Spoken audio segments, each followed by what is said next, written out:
বনমন্ত্ৰীৰ কঠোৰ নিৰ্দেশৰ পাছতে তৎপৰ হৈ পৰিছে হুজাই জিলাৰ লংকাৰ বন বিভাগ। লংকাৰ ৰেজিষ্টাৰ কাঠমিলে অভিযান চলালে লংকা বন বিভাগে। কাঠমিলৰ নথি পত্ৰৰ পৰীক্ষা নিৰীক্ষাৰ লগতে কাঠৰ কুণ্ডাৰ বিৰুদ্ধে তালাচী। বন বিভাগৰ এই অভিযান অব্যাহত থাকিব বুলি জানিব দি বিভাগটোৱে উল্লেখ কৰিছো। বনমন্ত্ৰীৰ কঠোৰ নিৰ্দেশৰ পাছতে তৎপৰ হৈ পৰিছে হুজাই জিলাৰ লংকাৰ বন বিভাগ। এনেধৰণে অভিযান চলোৱা পৰিলক্ষিত হৈছে।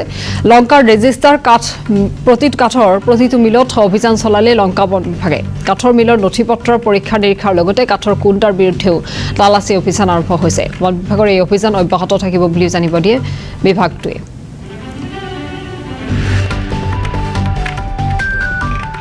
আমি চেকিং কৰি আছো যাতে কোনো ধৰণৰ যাতে একো নাথাকে।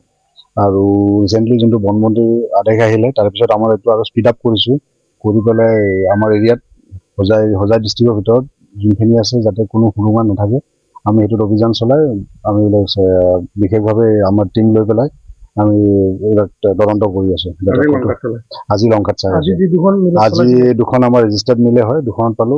এতিয়ালৈকে ইয়াতে কোনো ধৰণৰ একো পোৱা নাই, গোটেইখিনি অন ডকুমেণ্টছ আছে, পেপাৰ্ছ আছে, আমি চেক কৰিলোঁ আৰু পঢ়ি পেলাই আৰু চাম আৰু যদি ক'ৰবাত তেনেকুৱা ধৰণৰ ইনলিগেল পোৱা হয় যোনখিনি নাথাকে ৰেজিষ্টাৰ্ড সেইখিনি নিশ্চয় চিজ কৰা হ'ব আৰু যোনখিনি ডিপাৰ্টমেণ্টেল একশ্যন সেইখিনি লোৱা হ'ব তেওঁলোকৰ ওপৰত। এতিয়া এইটো চলি থাকিব যেতিয়ালৈকে এইটো 100% বন্ধ নহয় আমি তেতিয়ালৈকে এইটো চলাই থাকিম চলিছে আৰু আমি চেকিং কৰি আছো যাতে কোনো ধৰণৰ যাতে একো নাথাকে।